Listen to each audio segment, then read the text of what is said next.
In this training, we're going to go over everything that a hiring manager needs to know to find great candidates for their open positions at family residences and essential enterprises. So what you see here is the login screen. If you've forgotten your login and password, simply go to the forgot your login or password link here, put in your email address, click send request, and you'll get an email with instructions on how to log into the system. Now we're logged into an actual hiring manager's dashboard. And the first thing you need to know to get the recruiting process started is how to request a job. Now, previously, the hiring managers were required to create a job in iCIMS, but we've moved away from that. Now what we do is we ask hiring managers to fill out the job request form. You fill out this job request form and you send it to your recruiter, and your recruiter will fill in all of the details into iCIMS and get your job created and posted. Now, before it's posted, the job needs to be approved. So a typical job approval will go to the hiring manager first, and then it'll go to the operations director. Now, in some cases, it'll just be the hiring manager, but what we try to do is send it to the hiring manager first and then the operations director. So I created a test job, and let me show you the email that I got for the job approval. Here's the email that I got. Your approval is requested in the following link. I'm going to click this link, and you don't actually need to be logged into iCIMS to do one of these approvals. It'll just take you straight there. And so here you see all of the information relating to this job. And then you can either decline it or you can approve it. And if this were an actual job, you'd see the job description right here in this responsibilities section. If the salary was being posted, you'd see the base and the max salary there. And then you could see who the approvers are on this job. First it's me, and then Stephen Fucarino. So I'm going to go ahead and approve it. And now Stephen will get an email with the same message asking him to approve the job. Now that brings us to the first thing that we can look at in the system. I'm going to refresh this page. And sometimes these little numbers take a few minutes to update, but I know that if I click this jobs pending my approval report over in shortcuts, here we go. We'll see that approval. It's right here. Now this lets us know that we need to approve this job. We go here to this tab and then click approve. I went a little fast there, so let me go back. We go to the jobs pending my approval report. And again, it takes a few minutes for that to show up there. That should say 1. We click that, go into here, click on the job ID, and then I can go to the approval tab. And this is the same information that I would see in that email. If you want to see the job description, you can go to the description tab. So it's pulled apart a little bit. The email puts this all together. But between the description tab, the detail tab, which lists all of the information that the recruiter put into this job, such as the department, the UBW cost center number, all that information, location information, all that good stuff is in these 3 tabs. All you need to do is go to approval and click approve and OK. And now the recruiter is going to get a notification that the job has been approved, and they will move forward with posting the job online. Now, once the job is posted online, you'll start to get applicants. And you can see how many applicants you've received over here, these little icons with the numbers next to them. So this first position right here, the DSP position, has 1 applicant so far. You can click that icon and see a preview of who applied. There I am. And then if I want to go to look at this person, I can click my name. And here is the fake resume I uploaded for the sake of this demonstration. Now, there are a couple of ways to get to the same information. I'm going to show you a different way to get there. What we're looking at right now is a person profile. So this is the person outside of the context of the job that they're in. If I go back to the home screen, and by the way, you can always get back to the home screen by clicking this link in the upper left-hand corner. I can also go to the job. So instead of going directly to the person, like I did here, I can go to, let me X that out, I can go to the job. And now the job has a people tab. So we already saw the detailed description approval before. It also has a people tab, and this will show you all of the applicants currently in this job. Now I'm going to expand it by clicking on this little arrow here. And here you can see what category I'm in. So I'm currently listed as an active hiring manager in the job. That's why it says that. But we're more concerned with over here, my name with this little chain link next to it. Now we're trying to go from a person to the person attached to the specific job. So there's a person profile, and then there is a recruiting workflow profile. The recruiting workflow profile is the person in the job. So if I click this little chain link, I'm brought to a screen that has my name and then the red and the green button. So the easy way to remember this is that if you see the red and green buttons, you are looking at the recruiting workflow profile, which means you're looking at the person attached to the job. Now the person can be attached to many different jobs. That's why this distinction is important. If you don't see the green and the red button, you're not looking at the person in the specific job. But if you do, then you're looking at that particular person associated with that particular job. Now you see a green button and you see a red button. The green button, if you click this, it's going to show you, so these starred things right here, the system is guessing what you want to do next, but you should usually go down to show more statuses so you can see what is actually available to you. So you have a number of options. You can mark this applicant as having been reviewed. HM, by the way, is the abbreviation for hiring manager. And elsewhere in the system, you'll see we use the letter R to indicate recruiter. So this means an application has been reviewed by the hiring manager and they consider it qualified. This status is applicant contacted by hiring manager, follow-up needed.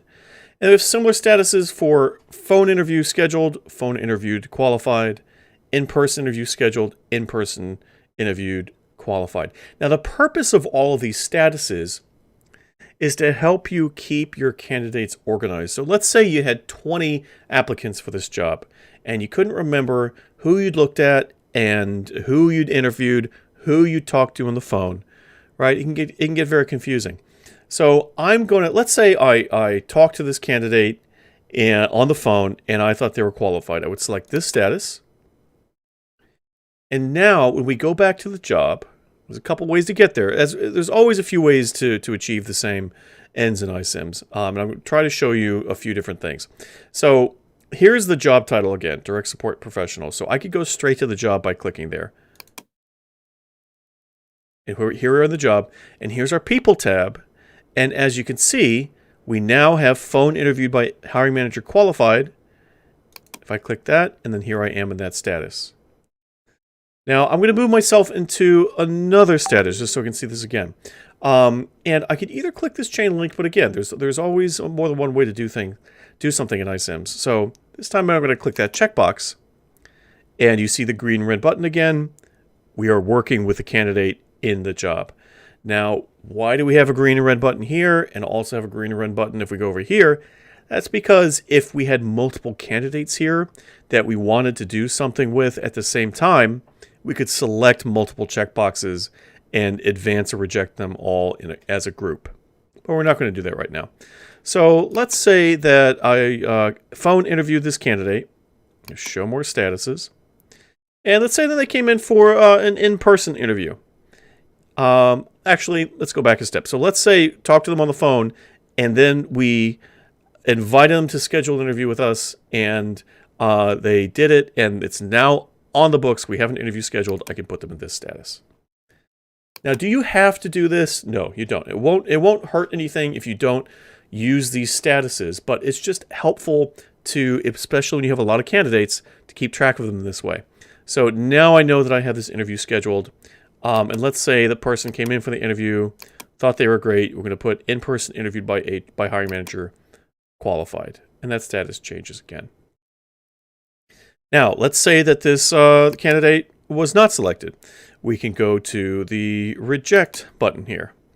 And we have a few different things. We've got application reviewed by hiring manager not selected, phone interviewed, in-person interviewed not selected, for those 3 main stages.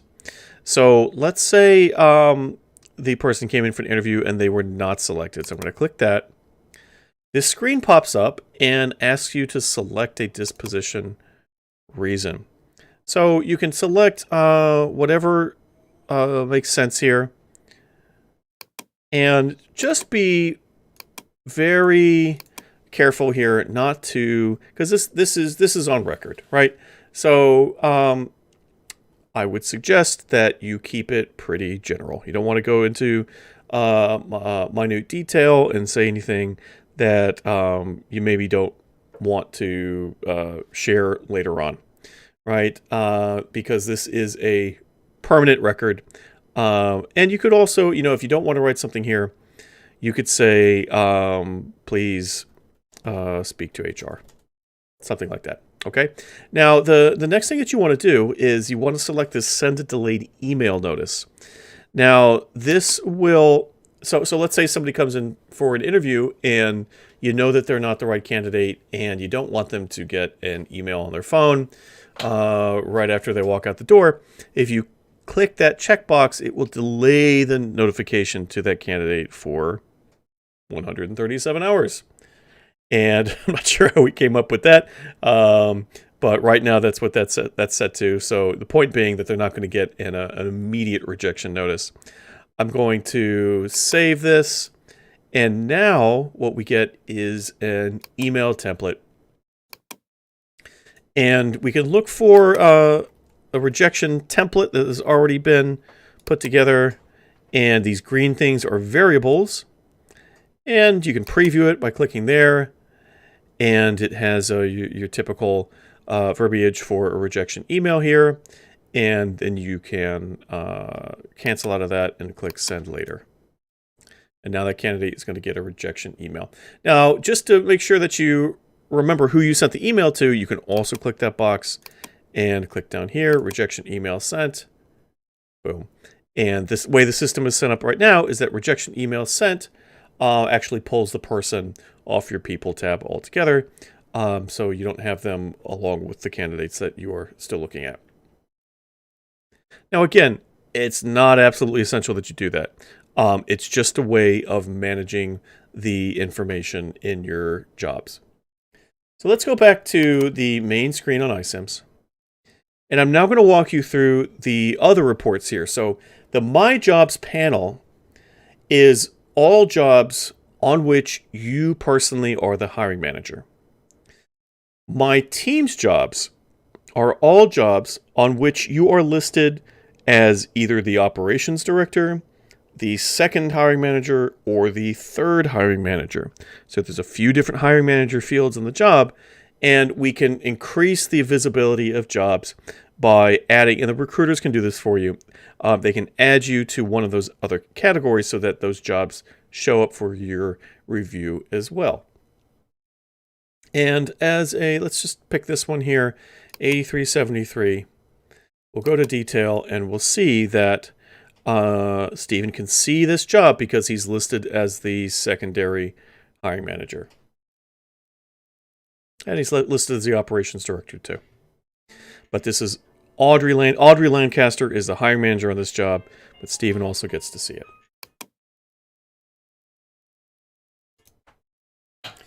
Returning to the home screen again. We have a couple other things. So we have forms and training materials. So we got the job request form. We also have a hiring manager dashboard explain document, and that looks like this. And it goes through, right now that goes through what I'm about to show you over here in this panel where it says My Hired Candidates Progress. This is the My Hired Candidates Progress is probably the most complicated of these panels. But we put it together so that hiring managers can go in here and get a better idea of what's going on with their candidates. Now the first report here, and by the way, these may be in a different order. You can drag and drop these and put them in a different order if you'd like. Also, sometimes these will be collapsed like this, and somebody will say, "Oh, I don't have any jobs." Go over here and click that plus sign, and you'll see everything. So, my candidate's recruiting workflow progress. This is a very simple report here, and what this does is it shows you anybody who's been moved into the onboarding phase. Now, they're either in the offer letter and onboarding portal phase, which means that they have their I-forms ready in their email to be completed and signed, or they have been put in the submit to HRIS stage, and that lets you know that all of the I-forms have been completed, and now HRIS is creating the necessary accounts. And then it looks back 90 days. And so after 90 days, folks will fall off of this report right here. Now, the second report, my candidate's offer letter progress, this shows you everybody who has received an offer letter and the status of that offer letter. And it shows you anybody who the offer letter has been requested for, or if it's in progress. Once it's been completed, it falls off of this report. And by the way, this includes the operations director, second and third hiring manager as well. So anybody who's captured over here will end up in these my hired candidates progress reports. The third report shows you how far along your candidates are, or your team's candidates are. So it tells you the number of tasks, and the tasks, it's mostly I-forms that need to be filled out. And then there's a couple of tasks that are for HR only. But this is telling us that Lindsay has 14 tasks total, 11 of which have been completed. Sean has 14 tasks as well, 0 of which have been completed. And then, similar to that, we have a search at the very bottom called My Candidate's Task Progress. So you see that Lindsay has 3 here, but 11 over here. These are the tasks that are still remaining to be done. And not necessarily by the candidate. So for these 3 tasks, Ashley in HR needs to do the I-9, the W-4, and the IT-2104. Sean here, you can see there are both tasks for Sean and for Ashley. So this helps you answer the question, what's going on with my candidate right now? It gives you an idea whether they've completed their I-forms. So for example, we know that Lindsay completed her I-forms because we only see 3 remaining tasks here.